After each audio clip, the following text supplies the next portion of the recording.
Astrology में कुंडली के सेवेंथ स्थान या सप्तम स्थान के बारे में डिस्कशन चल रहा है। तो सेवेंथ स्थान कुंडली का जो है वो बहुत सारी चीज़ों को बताता है। उसमें एक बहुत इंपॉर्टेंट सब्जेक्ट मैरिज या विवाह है। तो मैरिज के बारे में आप काफ़ी कुछ डिटेल्स कुंडली के सेवेंथ स्थान से जान सकते हैं। तो उस मैरिज के बारे में जो अभी आजकल टॉपिक चल रहा है वो मेलापक है, यानी शादी ब्याह के पहले वर कन्या की कुंडली मिलाई जाती है और कि उनके आपस में इंटरेस्ट मिलते रहेंगे कि नहीं मिल रहेंगे, किस तरह का रिलेशन रहेगा, उसके लिए कुंडली मिलाते हैं। उसको कुंडली का मेलापक कहते हैं, उसको मेलापक कहते हैं। और ये मेलापक जो है वो 3 तरह से होता है, हमने आपको बताया था। वो नक्षत्र मेलापक, ग्रह मेलापक और भाव मेलापक, 3 तरह से मेलापक किया जाता है। अब नक्षत्र मेलापक जो है इसके बारे में डिस्कशन चल रहा था। नक्षत्र मेलापक को मिलाने के लिए इसके लिए अष्टकूट का इस्तेमाल करते हैं। अष्टकूट माने 8 कूट होते हैं, जिसको अष्ट माने 8 और कूट माने एरिया, क्षेत्र या उसके मेथड्स। तो 8 तरह के मेथड्स यूज़ किए जाते हैं, तो उससे नक्षत्र मेलापक किया जाता है, राइट। तो आज जो टॉपिक है वो अष्टकूट में आज जो भकूट एक होता है, 7वें नंबर पे जो कूट होता है उसको भकूट कहते हैं, राइट। तो अभी तक इसके पहले हमने लेक्चर्स में आपको 6 कूट बता चुके हैं अष्टकूट के। उसमें आपको बताया था वर्ण, वश्य, तारा, योनि, ग्रह मैत्री और गण, राइट। ये 6 कूट आपको बताए थे। आज जो है वो 7वें नंबर है भकूट, जिसको 8 में से 7वें नंबर है भकूट। एक कूट है, मेथड है, जिससे कि वर कन्या की कुंडली मिलाई जाती है, राइट। अब इसको अगर मिल जाते हैं, ये भकूट काफ़ी इंपॉर्टेंट है कि वो भकूट मिलने से 7 पॉइंट्स मिलते हैं। टोटल 36 होते हैं। 36 में अगर भकूट मिल रहा है दोनों का, वर कन्या का, तो उसको फिर 7 पॉइंट्स, 7 पॉइंट्स दिए जाते हैं, राइट। तो भकूट मिलाने के लिए ये इसको एक तो जन्म राशि से मिलाते हैं, राइट। इसको जन्म राशि, जो वर की जन्म राशि, यानी चंद्रमा जिस राशि में बैठा है कुंडली में, तो जन्म राशि हो गई या चंद्र राशि। और इसी तरह से कन्या की कुंडली में चंद्रमा जहाँ बैठा है जिस राशि में, तो वो कन्या की जन्म राशि हो गई। तो दोनों की जन्म राशि के थ्रू, जन्म राशि के जरिए ये भकूट मिलाया जाता है। अब भकूट है क्या? भकूट बार बार वर्ड कर रहे हैं। भकूट का मतलब ये होता है कि वर और कन्या दोनों एक दूसरे के लिए लकी रहेंगे कि नहीं रहेंगे, एक दूसरे के लिए कितने शुभ रहेंगे, ये भकूट से देखा जाता है, राइट। एक दूसरे के लिए वो वर और कन्या शादी के बाद कितने ज़्यादा लकी रहेंगे, कितने शुभ रहेंगे, ये इससे भकूट से मिलाते हैं। अब इसको मिलाने के लिए 2 चीज़ें हैं। एक तो ये कि वर की जन्म राशि, यानी लड़के की जो जन्म राशि है, यानी जहाँ चंद्रमा बैठे हैं जन्म राशि हो गई, तो वर की जन्म राशि से कन्या की जन्म राशि, वर की जन्म राशि, चंद्रमा किसी राशि में बैठा है, किसी नंबर की राशि में, तो उस नंबर से आप कन्या की जो जन्म राशि, कन्या का जो चंद्रमा जहाँ जिस राशि में बैठा है उसका कोई नंबर होगा, तो वर की जन्म राशि से कन्या की जन्म राशि के बी को गिनिए आप, कितना डिफरेंस है, उसको मान लीजिए ए है, राइट। इसी तरह से कन्या की जन्म राशि से वर की जन्म राशि का जो नंबर है उसको संख्या गिनिए, तो वो मान लीजिए बी आता है। अब ए और बी का जो डिफरेंस होगा वही भकूट है। इसी से भकूट डिसाइड करते हैं। फिर से बताते हैं कि वर की जन्म राशि देखिए। वर की जन्म राशि मतलब लड़के की कुंडली में चंद्रमा किस राशि में बैठे हैं उसका नंबर नोट कर लीजिए। उस नंबर से आप कन्या की जन्म राशि देखिए कि वो नंबर वहाँ से वर की जन्म राशि से कन्या की जन्म राशि का कितना डिफरेंस है, कितना नंबर आ रहा है, उसको गिन लिया, मान लीजिए कि ए आता है। इसी तरह से फिर कन्या की जन्म राशि से वर की जन्म राशि देखिए, तो मान लीजिए कि बी, वो जो नंबर आ रहा है उसको मान लिया कि ये बी है। अब ए और बी जो डिफरेंस है ए बी का, तो वही उसी से भकूट का डिसीजन करते हैं। तो भकूट जो है ये 7 प्रकार के होते हैं, 7 टाइप्स भकूट होते हैं। उसमें कुछ शुभ होते हैं, कुछ अशुभ होते हैं। तो शुभ भकूट जो हैं वो 4 तरह के होते हैं। शुभ भकूट 4 तरह के और अशुभ भकूट जो है वो 3 तरह के होते हैं, राइट। तो शुभ भकूट में पहले इसको देखते हैं। शुभ भकूट में अगर वो ए और बी नंबर जो है एक ही हो, यानी दोनों की जन्म राशि ही एक है, जन्म राशि मान लीजिए कि कर्क राशि है, दोनों की कर्क राशि है, या दोनों की सिंह राशि है, दोनों की मीन राशि है, इस तरह से अगर दोनों की जन्म राशि ही एक है, राइट। अगर दोनों की जन्म राशि एक ही है लेकिन नक्षत्र अलग अलग होने चाहिए, राइट। अगर जन्म राशि है तो नक्षत्र अलग अलग हैं, तो दोनों में एक अनुराग, यानी आपस में प्रेम, अनुराग, आकर्षण, एक अट्रैक्शन रहेगा और आसक्ति रहेगी, यानी अनुराग, आकर्षण और आसक्ति वाली चीज़ जो एक फीलिंग बनी रहेगी दोनों के बीच में, और दोनों का नेचर, बिहेवियर और उनका इंटरेस्ट मिलता रहेगा, उनकी मेंटेलिटी एक ही तरह की होगी और मैरिड लाइफ इस तरह से बहुत बढ़िया होगी, तब ऐसे केस में उसको जो है वो 7 पॉइंट्स दिए जाते हैं। वो मैचिंग में 7 पॉइंट्स उसको दे देंगे, राइट।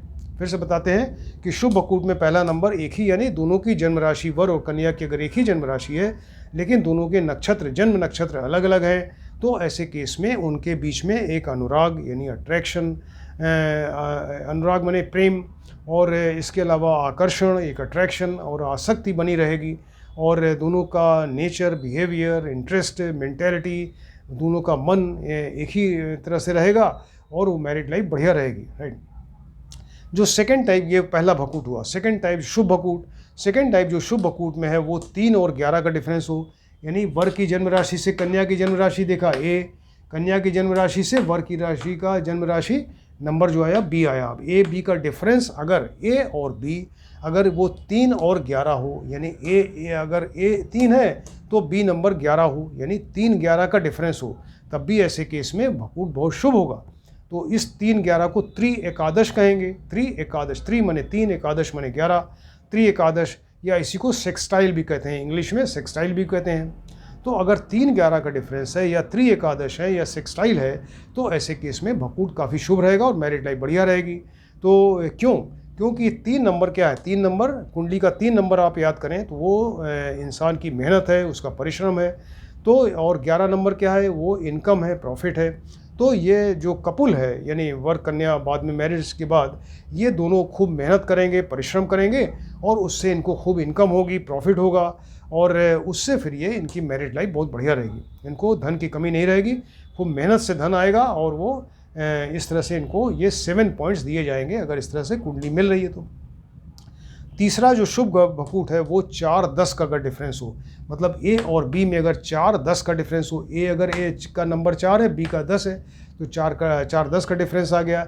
इसको चतुर्थ दशम भी कह सकते हैं, चतुर्थ दशम या 4-10, या इसी को स्क्वायर भी कहा जाता है, स्क्वायर, इंग्लिश में स्क्वायर कहते हैं।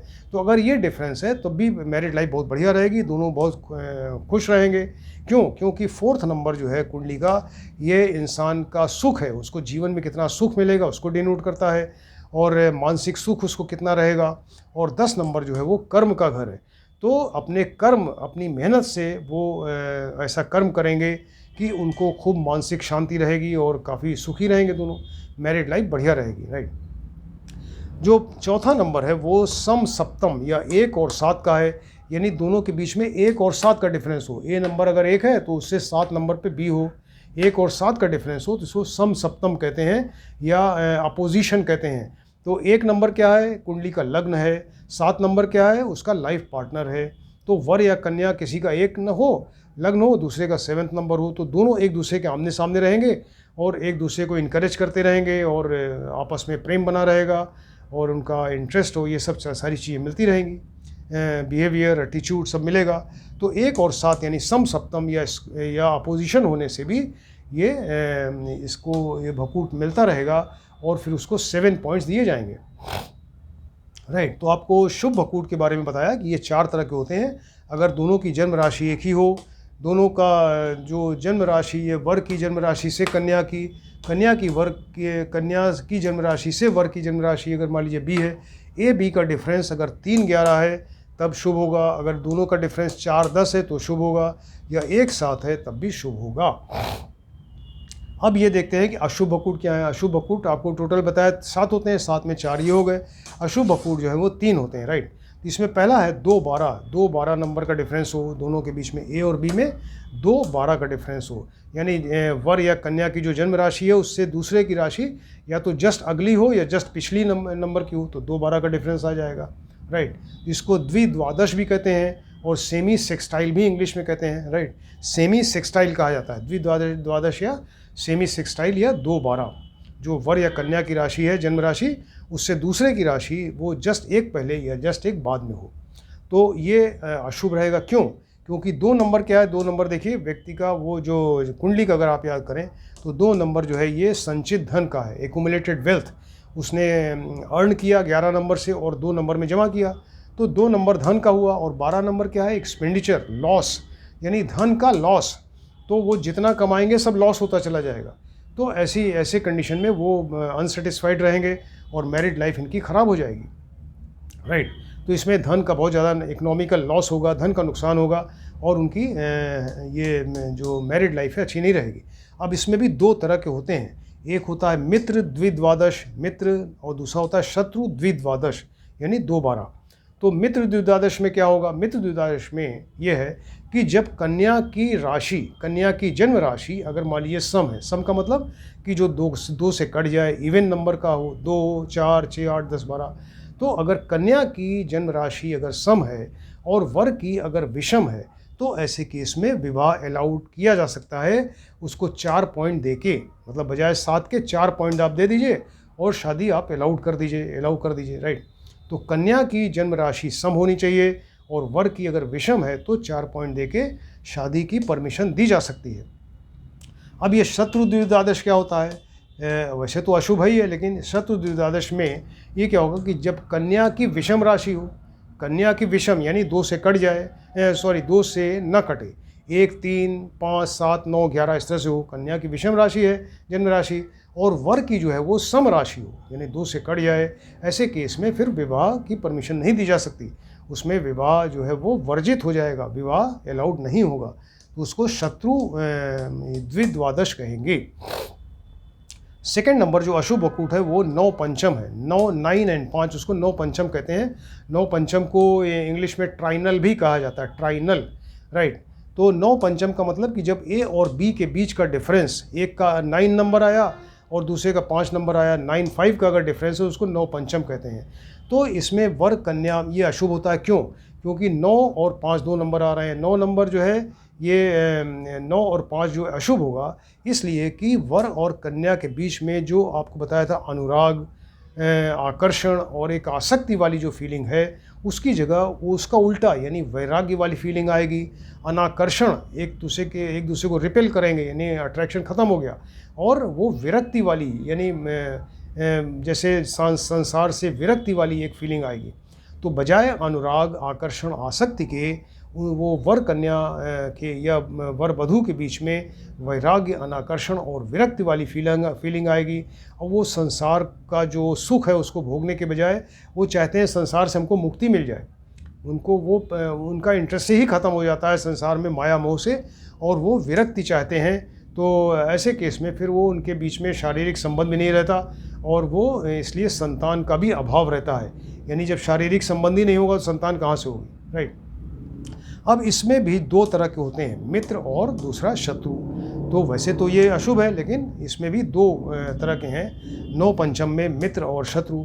मित्र में क्या होता है कि अगर वर कन्या के जन्म राशिश में अगर मित्रता हो, वर का जो जन्म राशिश है और चंद्रमा का जन्म राशिश दोनों के बीच में अगर मित्रता हो तो 4 पॉइंट देके ये शादी अलाउ की जा सकती है।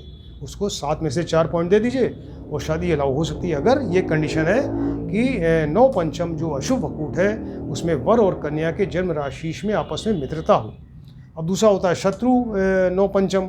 शत्रु में क्या होगा कि अगर जन्म राशिश अगर मित्र सम हो या मित्र शत्रु हो, तो एक मित्र है दूसरा उसका शत्रु है, या एक मित्र है दूसरा सम का मतलब न मित्र है न शत्रु है, ऐसे केस में फिर विवाह वर्जित है। वो फिर विवाह मैरिज अलाउ नहीं की जा सकती, उसको फिर शत्रु 9 पंचम कहते हैं, राइट।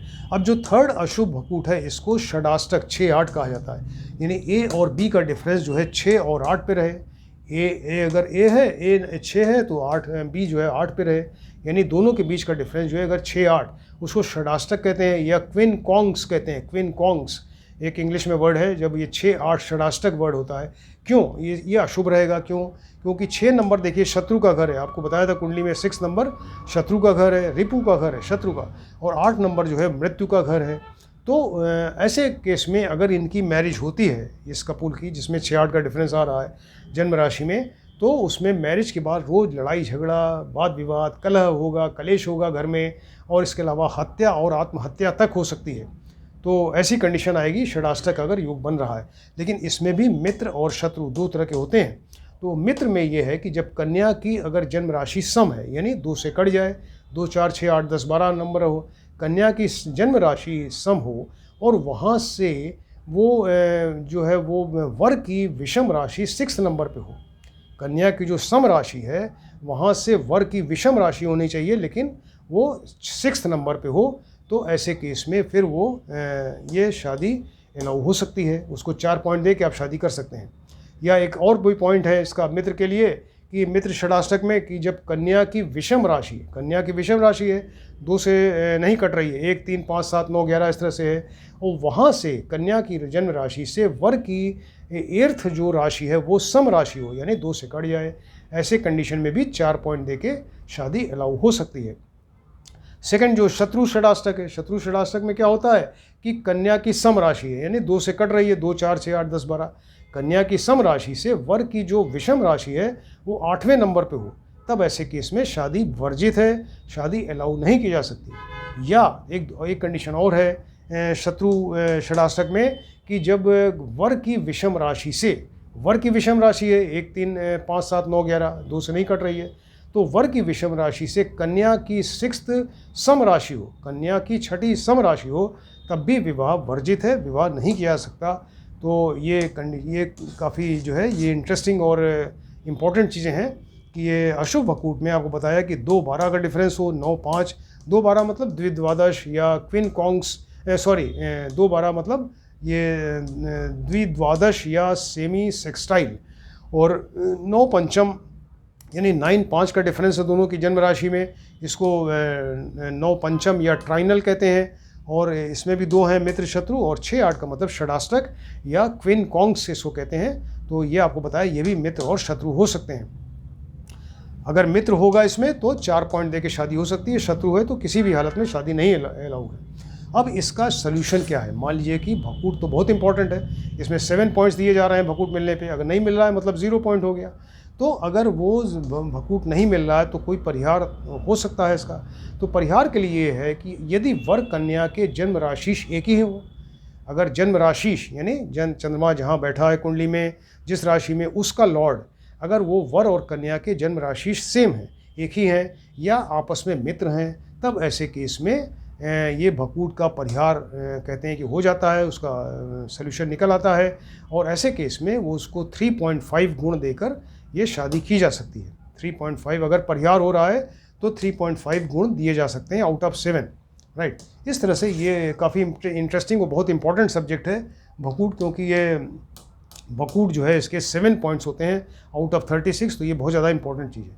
तो आपको डिटेल बताया कि ये भकूट क्या होता है, और भकूट जो है इसमें ये 2 तरह के होते हैं, शुभ भकूट, अशुभ भकूट। शुभ भकूट 4 तरह के होते हैं और ये अशुभ भकूट 3 तरह के होते हैं। इसके बारे में डिटेल बताया, इसको आप ध्यान से देखें और स्टडी करिए। Thank you.